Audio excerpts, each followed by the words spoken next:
ప్రజల ఆరోగ్య పరిరక్షణ కొరకు ప్రభుత్వం పెద్దపీట వేసి ఆరోగ్య పరిరక్షణ వసతుల కల్పన కొరకు విశేషంగా కృషి చేస్తుందని రాష్ట్ర కార్మిక శాఖ మంత్రి వాసంశెట్టి సుభాష్ తెలిపారు. సోమవారం స్థానిక ప్రాంతీయ ఆసుపత్రి నందు సుమారు 40 లక్షల అంచనా వ్యయంతో కేటాయించిన అడ్వాన్స్ లైఫ్ సపోర్ట్ 108 అంబులెన్స్ ను ఆయన ప్రారంభించారు. ఈ సందర్భంగా మాట్లాడుతూ రాష్ట్ర ప్రభుత్వం ఎన్టీఆర్ వైద్య సేవ ద్వారా 25 లక్షల వరకు వైద్య సేవలు ఉచితంగా అందజేస్తుందన్నారు. ఈ వాహనంలో అడ్వాన్స్డ్ లైఫ్ సపోర్ట్ తో ఒకేసారి 3 రోగులను తరలించేందుకు వీలుందన్నారు. ఈ వాహనంలో 28 రకాల అత్యవసర ఔషధాలు అందుబాటులో ఉన్నాయని తెలిపారు.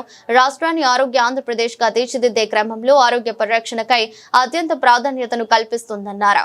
ప్రజల ఆరోగ్య పరిరక్షణే మా ప్రభుత్వ ధ్యేయం.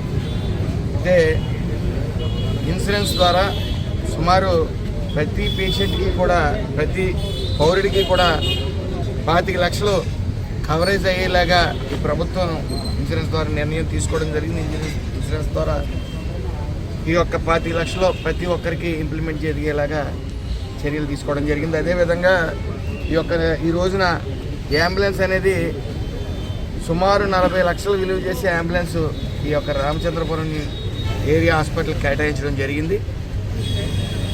ఇందులో గతంలో బేసిక్ అడ్వాన్స్ లైఫ్ సిస్టమ్ అనేది అంబులెన్స్లో ఉండేది.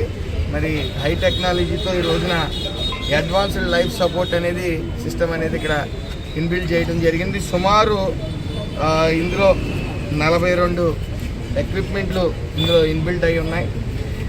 అలాగే ఏఈడి అనే సిస్టమ్ ద్వారా కార్డియాలిక్ బర్స్ట్ జరిగితే ఆటోమేటిక్గా షాక్ ఇచ్చి మళ్ళీ తిరిగి గుండె కొట్టుకునేలా చేసే ఎక్విప్మెంట్ కూడా ఇందులో పొందుపరిచింది.